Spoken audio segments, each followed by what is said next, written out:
3. Hey, welcome to another episode of the DVO show, and I'm here with Chef Julius, the owner of Sauce Boss Southern Kitchen in Draper, Utah. Chef Julius, thanks for coming on today. How are you? I'm doing good, brother. Doing good. Good morning. Good morning to you. I first off want to say, if you listen to my other podcast with my brother Dale, it's called Buco Boys. I know I've mentioned it here before, but you know we represent and talk a lot about our beautiful state of Utah, and we kind of showcase restaurants and businesses and products that are local to us. And one of the restaurants we heard a lot about, there's a restaurant that we're in like a couple of foodie Facebook groups, and a lot of people mentioned this restaurant in Draper called Sauce Boss, and we've been wanting to go. And I'm like, okay, every time we get it going, oh yeah, they open a little bit later, so okay, we can go. We finally went down there. You know, right away I thought Sauce Boss. I'm like, okay, this might be like, we thought this has got to be barbecue. we thought barbecue sauce and everything like that. But no, it's Southern cooking. It's some soul food from down south, right? Is that maybe your favorite type of food? It's one of my favorite types of food, just because soul food goes back to slavery, slaves having to cook in the big house and things like that. Yeah.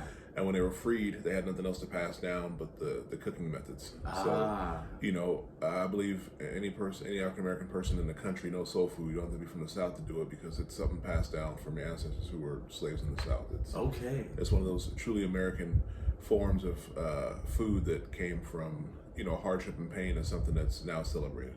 Nice. Well, that makes sense, and maybe that's why I love it so much. I do love some soul food. But when we were at the restaurant, we were eating. The menu had a little bit of you and your family's story on the menu, and found that you had this book, which if you're watching on YouTube, you'll see the book here. But it's called, I'll tell you the full name. It's called Pearls: The Chronological Interview of One of America's Forgotten Children. And I thought, this sounds really interesting. I bought your book. You autographed it. Thank you, by the way. Bought the book. I couldn't put the book down. My wife was surprised. She saw me walking around the house carrying the book. I'd read it whenever I got a moment. I finished the book in a week. The next week I told my wife about the book. I told her about the restaurant. So I took my wife the next week and told you how I finished it. And you were surprised that I finished it in a week, because it's only 450 pages, right? True. And I guess because a lot of people, they get into it and they say they got to put it down because it's emotionally heavy. They got to kind of take a break from it. Oh yeah, I put it down a few times, no doubt about it. And it's incredible. And I thought I gotta invite you on and share your story because of what you're trying to do. So you wrote this book during COVID, right? Yeah. Because you decided it'd be a good idea to open up a restaurant right before COVID hit. Yeah, that was before. So we'll talk a little bit about your story, but let's talk about your restaurant a little bit. Where did the idea of a restaurant come from? Instead of like, okay, I know you went to culinary school. You could have worked in a kitchen or at a restaurant. What made you decide, I'm going to start my own restaurant? Well, I have issue with pride. Okay. If you're working above me and you're not as good as me or better than me, then I can't respect you. And as I've worked in different jobs, I've had to move on just because I lost my passion due to somebody over me who wasn't better than me. And this is when I worked in a call center, when I worked in a warehouse and things like that. There's always, you always notice like who's putting in the work, who's not. And if everybody's not putting in that work, then that kind of has other people feeling a certain type of way. I worked at the culinary school. I got a job at the airport, and it was a great job. Everything was from scratch. It was an Italian restaurant. We made our own pizza dough. We made our own dressings, our own aiolis. Everything was from scratch. It was beautiful. And as they got more and more popular, they decided to make even more money by cutting back on the food quality. So everything came in pre-made, frozen, packaged. Like we weren't doing what chefs do. We weren't creating anymore, and that kind of killed a lot of the passions there. So I decided to move on because I wanted to keep doing my own thing, create my own stuff. So I did a food truck first for 3 years. And since I specialized in sauces, I learned that in culinary school that I had a knack for sauces. I decided to do a pasta food truck. There wasn't another one around, and people love sauce, so I decided to do some Alfredo pesto, tomato sauce, things like that, and I did that for 3 years. Wow, okay. You did that for 3 years. Was it like you and your wife that did it, or? My wife held the back end of things. She was like the accountant, helping watch the kids and whatnot, so I can work on the truck. Well, she had the hard job then, watching exactly. the kids. Exactly. So, and after 3 years of that, I knew I had to expand, get another truck or get a brick and mortar. And I decided that I wanted to get a brick and mortar, but there was enough pasta places around here. Okay. But something that there wasn't was, Soulfood. Right, you're absolutely right about that. Utah's getting more diverse, and the food all the food isn't getting as diverse as the people. And a lot of people want soul food, they just can't they can't find it. So I decided to give it a shot. So if you're watching on YouTube, you might recognize this, but Chef Julius is African American, if you're wondering. So yeah, soul food. Yeah, I love soul food. And you opened up the restaurant. The task of putting together your recipes, that must have been, was that one of the harder tasks, like putting together all the menu basically? Yeah, in culinary school they drill it into your head that you got to be consistent. If a customer has something delicious one day and come back for the same thing and it's different, you're an asshole basically, because you ruin their experience. So consistency is a very important thing in kitchens. So I had to make sure that I spent like 2 years before I even had the food truck. I wanted the soul food menu just because nobody in my family shared recipes. So I just did a lot of trial and error over the years until I found something that tasted nostalgic, and I made sure I wrote it down and I stored it away and I kept it. Okay. Was there something on the menu that you're the most proud of? So we used to have we have a pork shank right now, and it's like the upper ham hock. Yeah. And that's one of those things back in the day to where it was like scraps given to slaves and something they had to turn into something good so they can keep working, and that's what a lot of soul food is just finding a way to make things hearty and delicious so you can keep putting that grind in for the day. So I think the pork shank is one of the things I like. Especially the catfish also. That's kind of an underdog because everybody says the catfish is ugly, it's a bottom feeder, nobody likes it. It's like one of the best tasting fish that I like. Yeah. In fact, my server told me that the pork shank was her favorite. So I was like, okay. Next time I'm in there, that's what I'm getting. And my wife also wanted to get the catfish next time we went in there. So funny enough, the two things that are your favorite, you're most proud of, is what we're ordering next. Now I wish I would have ordered that first.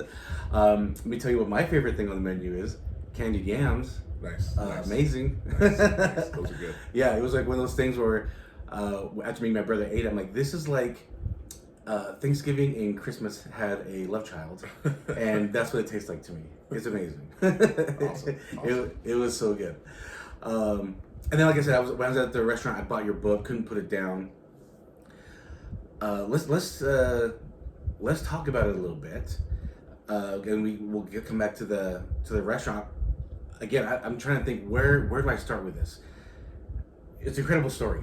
Thank you. Growing up in Chicago, having family members who showed a little bit of success, and having family members that were addicted to drugs.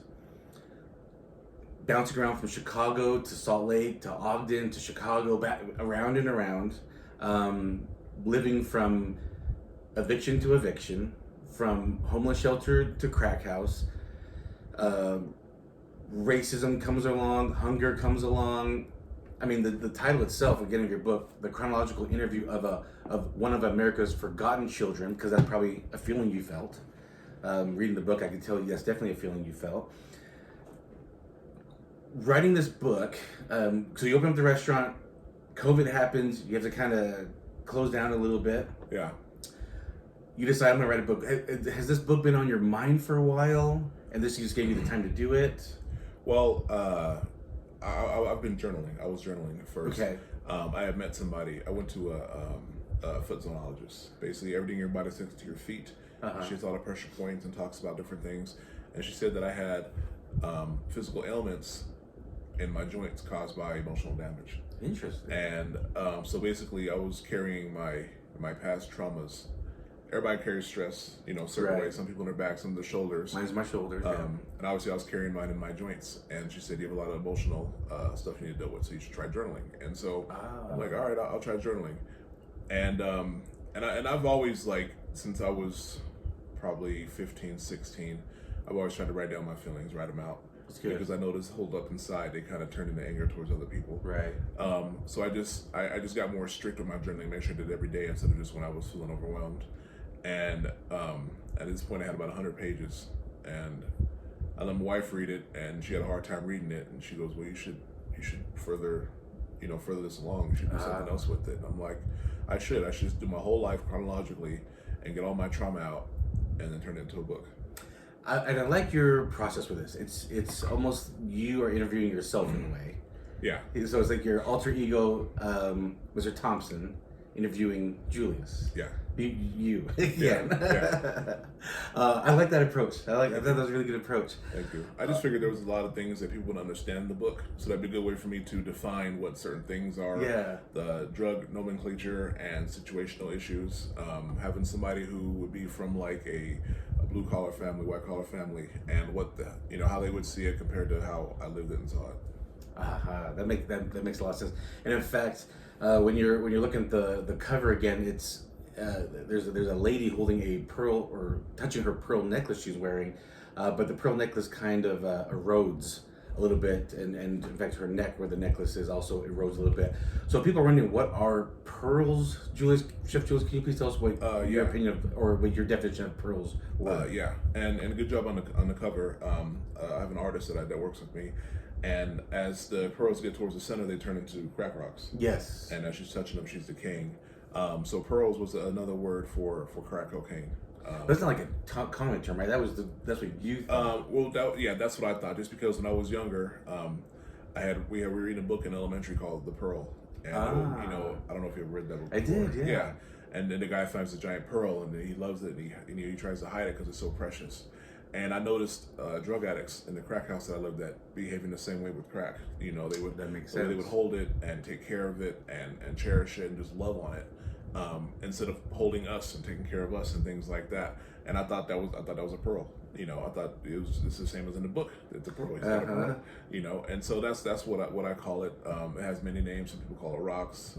Some people, they call it dope. It has so many names. Yeah. So that was kind of your name for it, because the way that people were around it.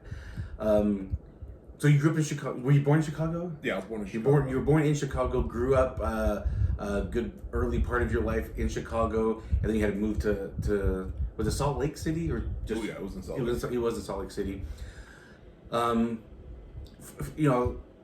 Reading the story, there's a point where you're packing up, you're leaving because your father passed away. And then I asked you later, I'm like, so I never understood what really happened to your father, and your story was interesting. You actually don't even really know what happened to your father. I don't, just because a lot of times when parents break up, your daddy's dead. Basically, you're never going to see him again. Instead of saying we broke up, they just say he's dead. Then I find out my uncle says, no, he was alive when you were in Chicago. He didn't die when you were 4. He died when you were around 9 or 10. And I'm like, well, I don't want to hear that, because that means when I was in Chicago with my sister, I could have saw him again, Yeah. And so you moved to Salt Lake, and you, was it a homeless shelter when you first moved here? Yeah, we first moved. Because you also had family. You had family in Chicago and in Salt Lake. I did, yes. So yeah, they were both. What brought your family to Salt Lake? The ones that were here. Well, my grandmother, she was a single mom of 10 kids. She raised 10 kids in the Chicago projects during the 70s, 80s crack epidemic. So she had a lot on her shoulders as a single mom of 10. Her son had came out here for school, told her how nice and slow paced it was. So she decided to come out here. She ended up liking it. And then a lot of black families are very matriarchal. She's grandmother's head of the family, so everybody kind of gravitated towards her as she moved out here, and we all just slowly moved out here over the years. Okay, so that's your uncle that moved out here. Yes. Did you mention him in the book? I did. That was my Uncle Bill. He's the one that took me fishing, tried to give me facts on life and things like that.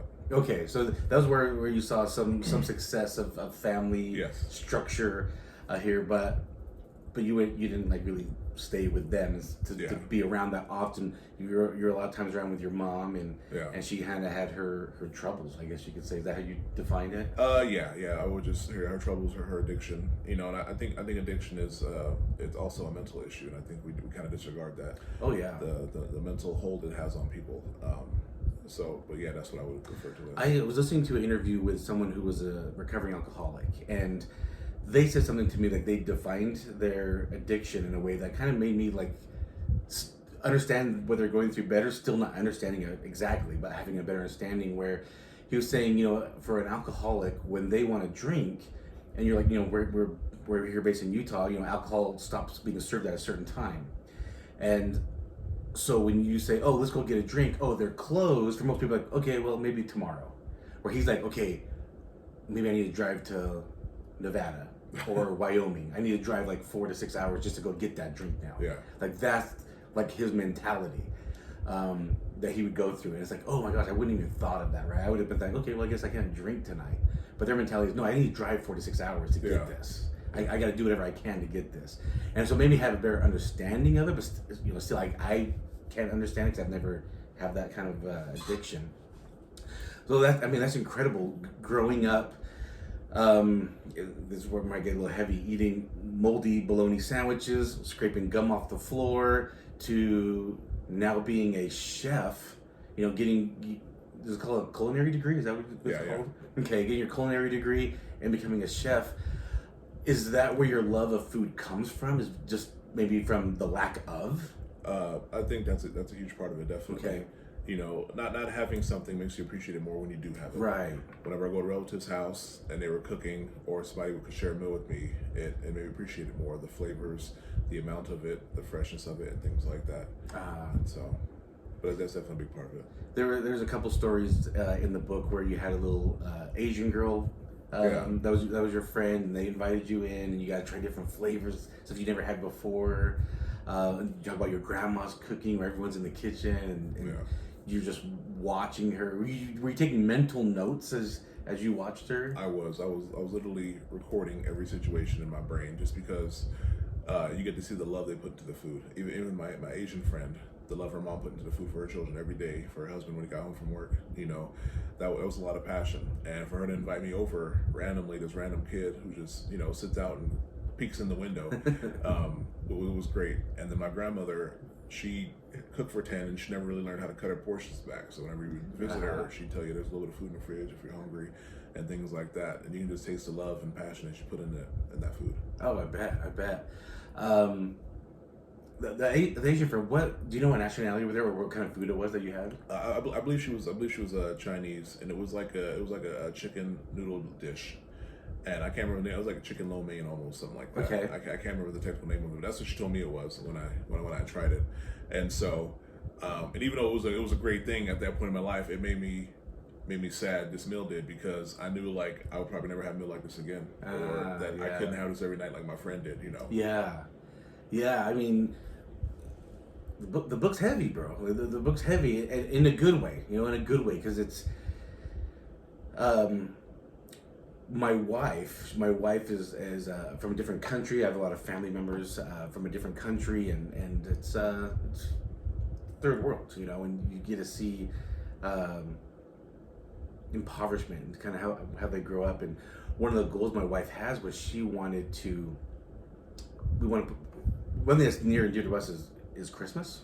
We love Christmas, and so she wanted to put together an organization where she's from in Mexico, where we can go down there and like get presents for kids that are less fortunate to have a Christmas. And after kind of reading your book and putting it down a couple times, I'm like, we gotta focus on this again. Like, we gotta put it, like, this just makes me feel for the kids. Like I put it down a few times. I teared up a few times reading it, because now that I'm a father, like I think of what if my kid went through this, and I can't imagine. I don't want to put blame on any family members of yours, but I can't imagine like having to do that with my kids. And obviously you have kids now, you probably think the same way as I'm thinking, how you can't, but we don't understand the hold that maybe like a Pearl has. We don't understand that. Another story, part of your book is a Christmas story that got to me, where you thought you were finally gonna have a Christmas, and your sister kind of took that away from you. Christmas Eve. How long were you? So basically, your sister and her husband, they got a tree, they got ornaments, they wrapped presents, put under for you and your brother. How long were those presents there? They were there for about 2 days. 2 days max. And you guys were just like, you guys couldn't wait, right? Exactly. I mean, we were used to not having Christmas. We were used to waking up and just being another day, no tree, no nothing. We're used to lying when our teacher was like, all right, everybody wrote down what you had for Christmas, and we'll share with each other. We're used to writing down lies and lying about what we had, what we got. And then we have this opportunity, like, wow, we're finally gonna get a Christmas like the ones we see on the cartoons and TV, and we were so excited. And that little bit of bliss that we got when it was snatched away, that hurt even more than having nothing every Christmas. Right, and that got to me, because again, Christmas is like near and dear to our hearts, and I was like, oh my gosh, I was so excited. I was reading the book so excited for me. Like, oh man, I can't wait to see what he got. I can't wait to read and see what his. I was thinking too, like maybe his sister can get like the coolest gift, but maybe something. That was cool. And I was just like, oh my gosh, again, dude, I was just like on this roller coaster with you in this book. It was incredible. So you probably had a bad taste in your mouth about Christmas and holidays, birthdays. I'm sure you didn't get a birthday party. Well, I mean, in the book you had a birthday party, but for the most part, growing up, probably no birthday parties, no Christmases. Yeah, very, very rare, if any at all. But my wife, she's a Christmas fanatic. She loves Christmas. She's nuts about it. So it's ironic I got paired up with her. But she's taught me over the years to love Christmas again, to appreciate it. Now that I have kids, it's about them. So I'm cool with Christmas now. And so you got 5 kids, right? Yeah, 5 kids. You got 5 kids. So your wife goes all out, decorates the house, does the whole shop. Do you go shopping with her too? Yeah. When I'm not working, we go shopping together. We spend all night rapping together and all that. So I mean, really, how is that for you? It was bittersweet at first. It was hard, but over the years, it's gotten a lot better. I enjoy it now. Okay. But more so for the kids. I don't need anything. If I want something, I'll just get it when I want it. I don't want to wait till Christmas. Yeah. So, but now I celebrate it for my kids, so that makes it a lot better than thinking about it for myself. That's good. I'm glad that it's changed for you. Because again, like I said, I just love Christmas. I'm glad you have a better taste in your mouth about Christmas, and you get to enjoy it a little bit more. Do you sing the Christmas songs too? Not really. Okay. Not really. All right. She tries to turn Christmas on in November right on Thanksgiving. I'm like, it's not December yet. I don't want to hear it. Because again, I'd hear the music, and I wouldn't say it's triggering for me, but it did remind me of like the past, like all this Christmas music, Christmas, like all this happiness, and I ain't got nothing. Like, I don't want to hear that. I don't want to hear all that. Well, we just talked about how we can't understand someone that has an addiction, what they go through and how they feel. But also, it's hard to understand someone that didn't get to have these celebrations, even though you're surrounded by it. You're going to school, you're seeing kids excited about it. You're probably seeing people at the malls or the stores all excited about it. You have nothing to get excited about. I can't understand that either, right? And so that's kind of hard to understand. So, but I'm glad it's kind of getting better for you. So I'm super happy about that. I don't want to talk too much about the books. I want people to get this book. Where can people get your book? They can get it on Amazon, or they can pick it up at the restaurant. I self-publish it through Amazon, so it's available on there. Yeah, so you buy it on Amazon, or you can go to Soft Spots and just pick it up there. You got copies there people can get, and if they get there, if you're around, you can autograph it for them. Exactly. Yeah. Exactly. Again, an incredible book.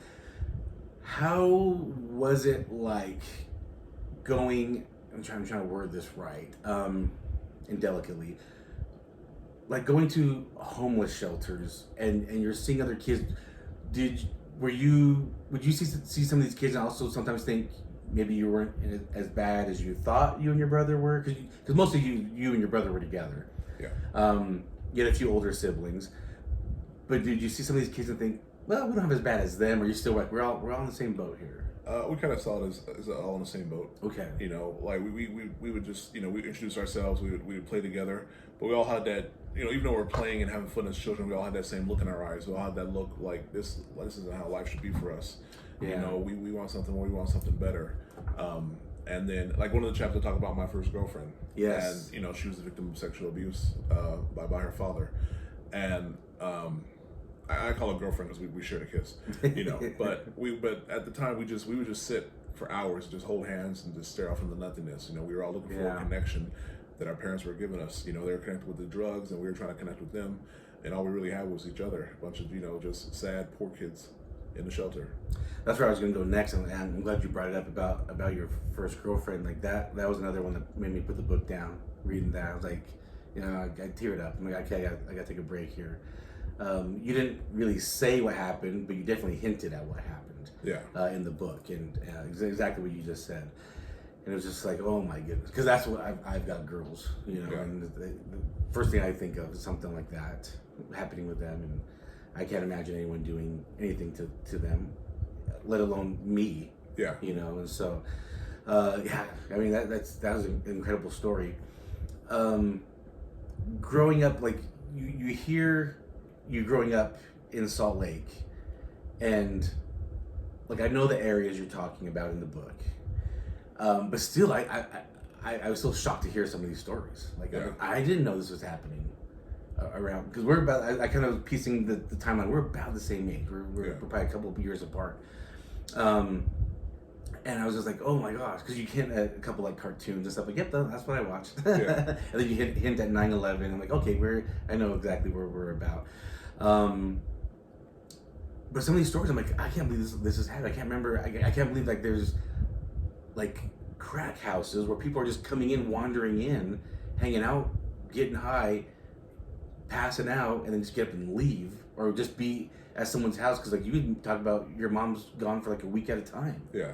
And I didn't know there's these homes like that here where people are just all passed out for weeks on end. Yeah. I mean, that was a shock to me. Like, I'm sure you've driven through some of these neighborhoods just as maybe going to someone's house or whatever. You probably recognize some of these neighborhoods. Is that hard for you to drive down some of these streets or these neighborhoods? I mean, it used to be at first, years ago, but now it isn't. Okay. Since I've gotten past all that past trauma. But I think people think, oh, Utah, it's all perfect, it's all pristine. But it's the same about how people outside of America view America. Like, America's great, it's the land of the free, true. Streets paved with gold and all that. Yeah. And they don't see all the nitty gritty in America. Just like people don't see a lot of the dark sides of Utah. That makes sense. You just talked about getting over your trauma. How did you overcome some of this trauma? So, like I said, I had nobody to talk to, nobody to help me, nobody to reach out to. And so it got to a point to where I wanted to take my own life. And I realized that if anybody's going to keep me alive, it has to be me. Yeah. And so I started off meditating. I would just sit there with my eyes closed, and I would just reflect on all my memories and reflect on how I felt because of those memories. And I would basically try to pinpoint every traumatic emotion that I've had and list them down. I would list down all my traumatic emotions, and then I would create positive affirmations to combat all those negative emotions. Who taught you that? Myself. Interesting. Myself, because I guess I would say a school teacher did. Okay. Because nobody ever told me, you're smart, you're beautiful, I love you, and things like that. But my first compliment from an adult was a teacher. She told me you're so smart or you're so handsome. And I remembered how that made me feel, that positive reinforcement. And so I sought that out as I was creating these affirmations. Like somebody would say something negative and made me feel this way. So what can I say positively, like my teacher did, to make me feel this way? And so I used what was taught around me to build myself up. Interesting. Also, the book you talk about how she would like touch your shoulder, and you longed for that type of connection with someone, especially probably because she was a female figure for you, where your mom wasn't like that. That's interesting. You kind of okay, I like that. You taught yourself how to kind of think on the positive side of things, no matter when somebody would say anything kind of negative towards you. And talking about your mom, there's a story where there's a glimpse where you got to see your mom with not being high, basically. Yeah. She took you around, and this was back in Chicago, I believe, right? It was, yeah. And so because you went back and forth a few times, but in Chicago, you guys had like a mother-son date, almost, you could say. Yeah. My brother and I, we spent the whole summer with her. She wanted to show us what it was like, the Black experience in Chicago and America, the history of Chicago, and the significance of the history of Chicago. And she would just take us on all the tours, the libraries, the museums, the parades, the food festivals. And I don't know where that came from. I don't know why it happened. Okay. But she just decided, like, I'm going to spend this 3 months with my sons to show them everything I need to show them. And my uncle's always told me how smart and articulate she was before the drugs and before all that. And I got to see that for the first time. Wow. But unfortunately, when school got back in session, it was like she had to go back to work also, which was the drugs. Right. Yeah. Pretty heavy. And then talking about your mom, I don't want to give more of the book away. People need to read it, but there's a part in there about your mom, and then you're having a vision or a dream of your father. Yeah. Dude, I got goosebumps again just thinking of it. Yeah. You guys need to read the book. It's an incredible little story, especially if you maybe question, and probably like you have before when you thought about ending your own life, maybe questioning your own faith at times.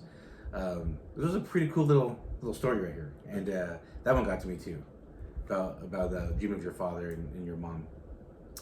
But people need to read that part, I think. We won't talk about that on this one.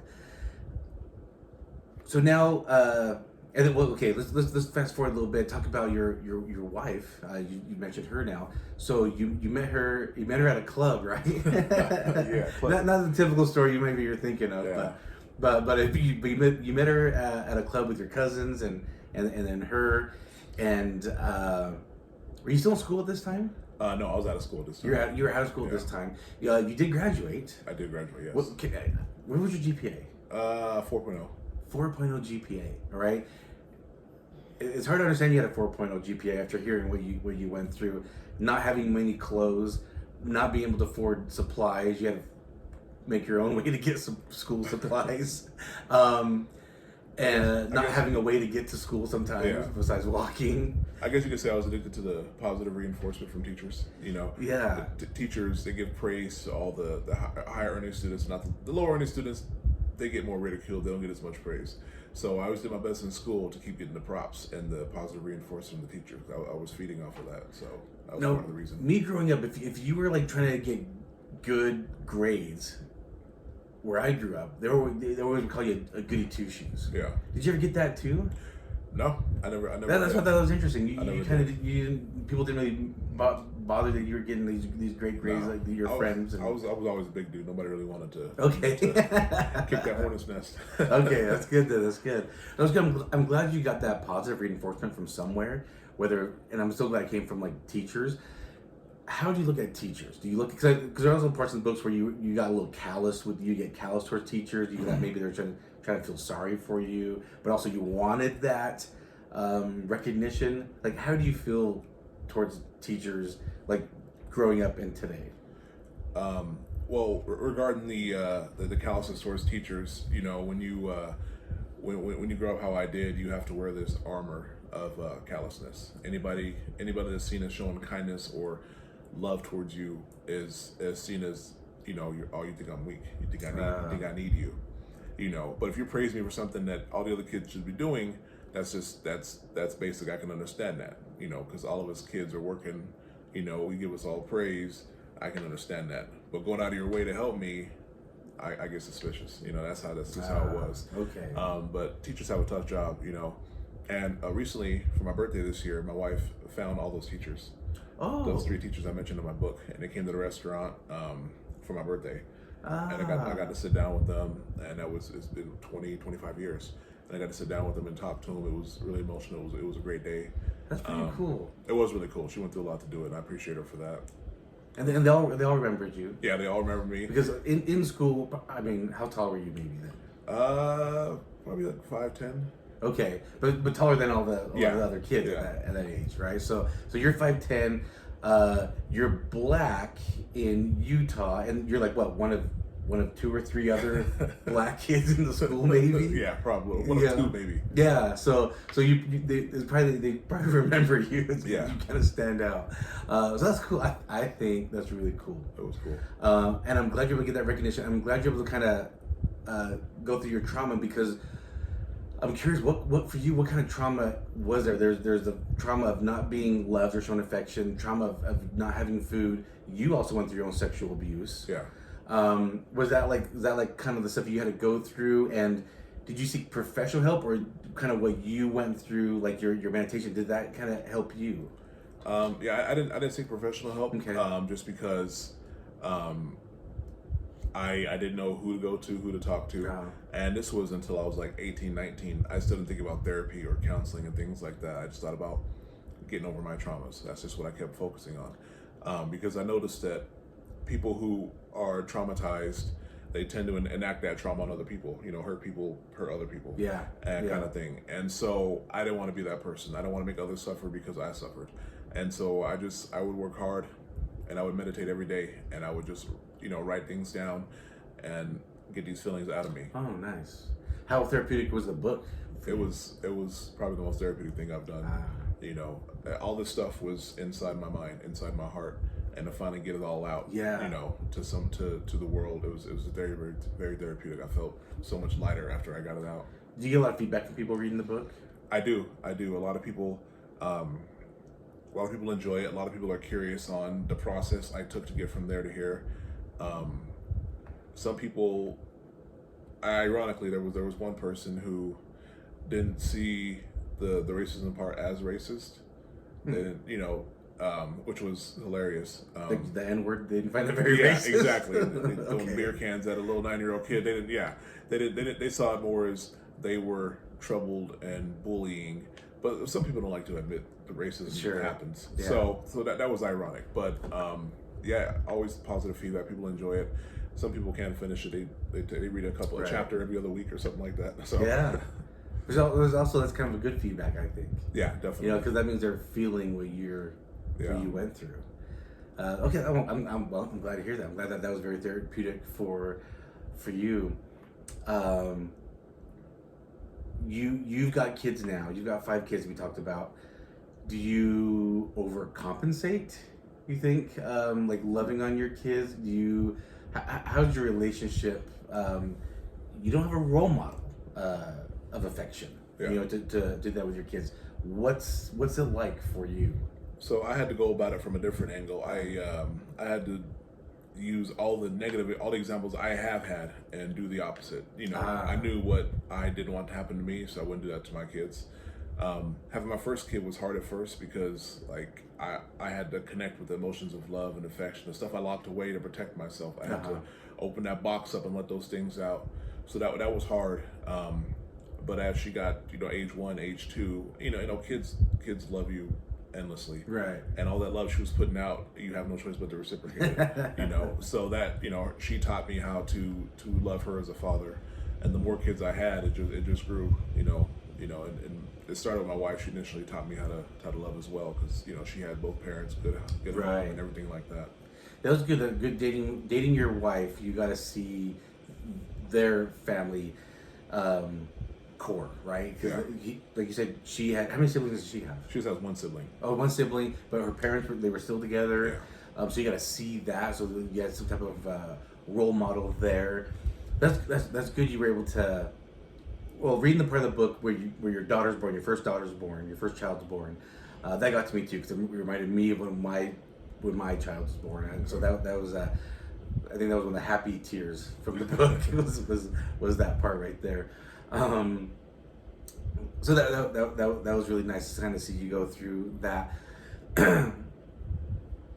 with your wife now, like how was that hard, like even falling in love with her and kind of feeling that type of love, and then feeling love for the kids, and then feeling love for Christmas or things like that? Probably different stages of love. But was it hard? Is it easy now? It's definitely easier now, and I think I mentioned this in the book. Anything that's anything of love, happiness, kindness, empathy, you have to lock all that away to survive in the situation I was in. Only anger and resentment and rage, those things are praised. Anything of kindness, people will take advantage of it. They'll be drawn to it and feed off of it. People will feed off of your happiness and your positivity just to keep themselves going down that path of darkness that they're on. So with her, I had to open up and express love, because nobody wants to be with somebody where they express love and that person is just an empty shell, Right. At one point in the book, I had to teach myself to smile.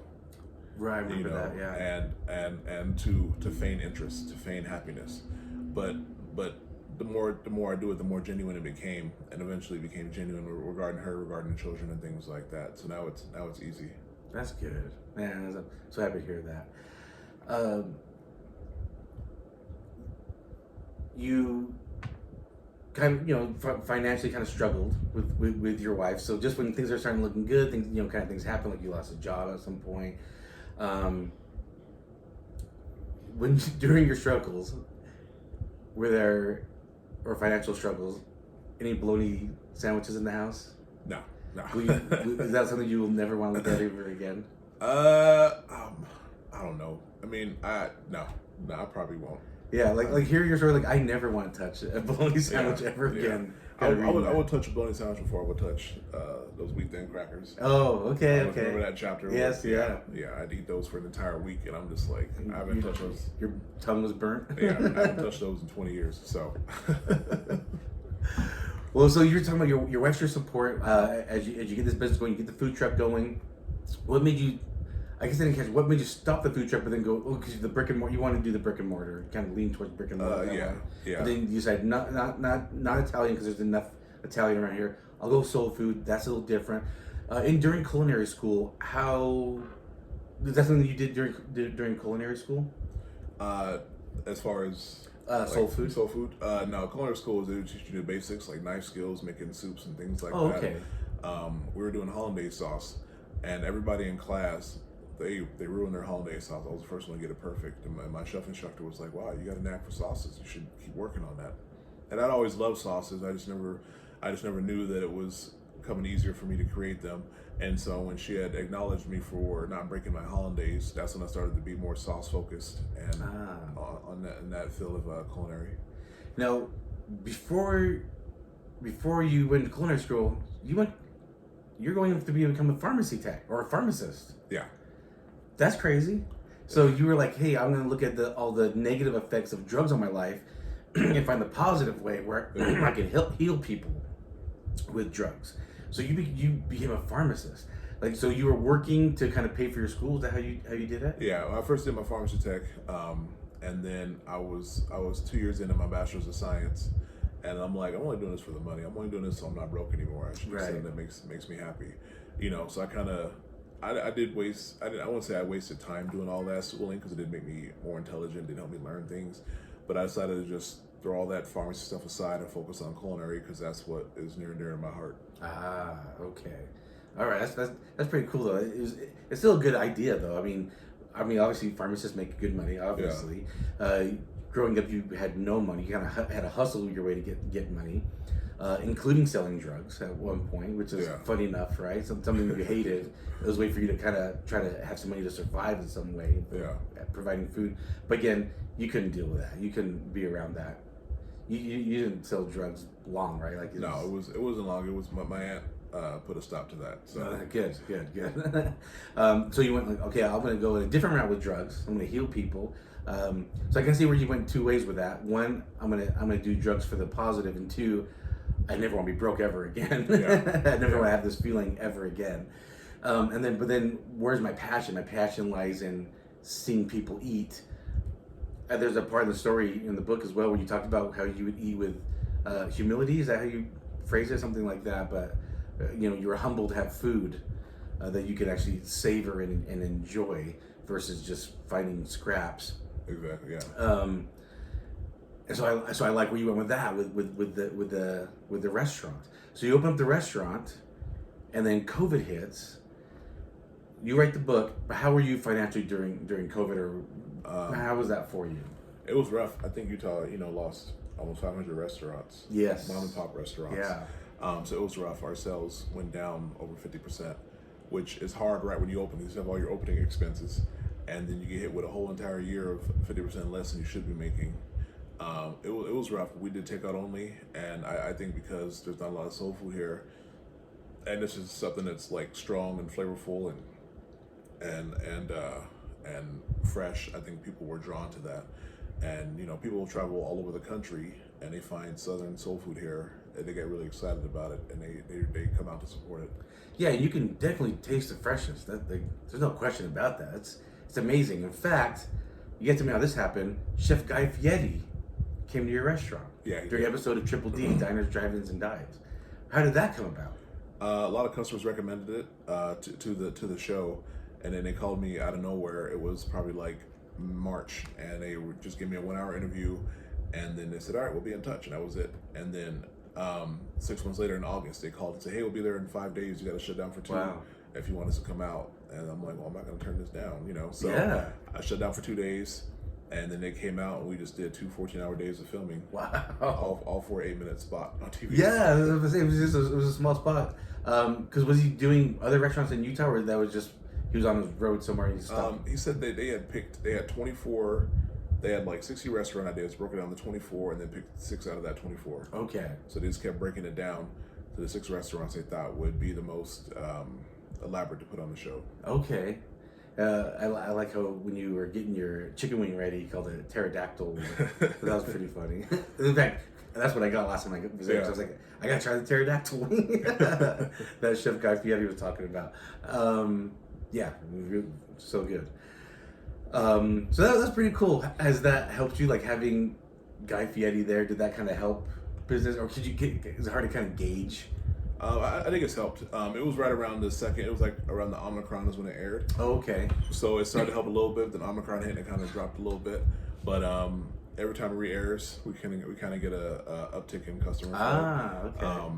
But customers alone, they do the sharing, they take the pictures, they post it. That word of mouth marketing is still really powerful, and our customers, our repeat customers, is what keeps us going. Yeah, like I said, I'm in these foodie groups on Facebook, and so many people were talking about your restaurant. I'm like, me and my brother said, we gotta go in, we gotta try this restaurant. We were looking at reviews, we were looking at pictures, like this looks amazing, we gotta go in there. So I'm so glad we did. Let's talk about red drink for a little bit. What is red drink? Or maybe tell people what is red drink that are listening. Red drink is the original Kool-Aid. You always hear about black folks having red or purple Kool-Aid in their fridge. It's a long stereotype. and I wanted to know the history of that. And it turns out that red hibiscus flowers grown in West Africa, they used it there to make their own red drink. They call it Zobo, Sorrel, Bissap. It has many different names in Africa, but they use it as a drink of welcoming when family or friends come over. They make it the red hibiscus tea. And then when slaves were taken to Jamaica for the sugarcane harvest, they would distribute the flowers there and grow them for themselves. In Jamaica, they call it sorrel. And then as it traveled to Latin America, it became known as agua de Jamaica, because a lot of the Latin people thought it came from Jamaica. And so it's just something to try from Africa through the slave trade all the way into America to where it can no longer be harvested and used, but still that red drink was desired for your guests in your home. Yeah, my like I said, my wife's family's from Mexico, and so my mother-in-law makes a Jamaica drink, which it translates to Jamaica, like you said. She makes this Jamaica drink a lot of the times when we have little get-togethers, and so I love Jamaica, I love it, and so yours is so good. I was like, oh my gosh, it's so good. You had I don't think they do this in Latin America. Maybe I'm wrong, but you had cinnamon to it and some other things. I'm like, yeah, I don't know if they do that, but I could definitely taste a little different the way my mother-in-law or the other place I've had. Like Mexican restaurants make it. It's really good. I really like that drink. It's really good. Again, your food's so amazing. I definitely recommend people, if you're in the area, go to Sauce Boss Southern Kitchen. You won't be disappointed. But definitely get the candied yams. That's my go-to. Chef, is there anything else that maybe you didn't get to talk about that you want to share or mention about the book or the restaurant or your story or anything at all? Well, the thing that the book and the restaurant have in common is all about expressing the love for things and kind of finding happiness in our own way, finding happiness within ourselves, and that's what I want my food to do. The whole reason I opened this restaurant was to give people that same feeling I had when I had an amazing, decent meal. It lights up your day, makes the day better, and then you treat people differently based on that happiness, and then it just spreads, and that's what I'm trying to do currently. That's all. In fact, even when you autograph my book, you actually wrote "Lead with Love," and is that a kind of a phrase that you kind of live by right now? Yeah. I put that in everything. I feel like if you start off things from a loving, happy standpoint, it's hard to deviate from that into something else. That's strong. Well, thank you again for taking your time to come out here and talk with me and share your story with people. I hope it inspires you guys that you can come from nothing, from being. And that's probably how you felt, right? You probably felt like nothing. Definitely. Right? You felt like nothing. You felt like someone forgotten, not loved, not appreciated, no money, no food, fighting for scraps, fighting to get by, to now where you are today, a loving father, a loving husband, a publisher. This is not your only book. You actually have quite a few books out. Yeah, I got 12 children's books. I got 5 published. Other ones are being illustrated, and I'm working on a life coaching book as well. Dude, that's awesome. That is incredible because, well, you've got the story, right? You can show people you came from nowhere and said, I can help you kind of get through it the way that I went through. You've got a story that maybe can be relatable to some where they thought, I'm forgotten, no one cares about me. And you can say, no, there's someone that does care about you, or maybe you just have to go find them. So Again, Chef Julius, thank you for your time. Thank you for your story. Share, like when I say thank you for your story, thank you for sharing through your book. Again, it's called Pearls, the chronological interview of one of America's forgotten children. You can buy it on Amazon or at the restaurant Sauce Boss Southern Kitchen in Draper, Utah. Again, appreciate you. Yeah, no problem, brother. Much love. And thanks for watching, listening to another episode of the DVO show. Love you guys. Bye.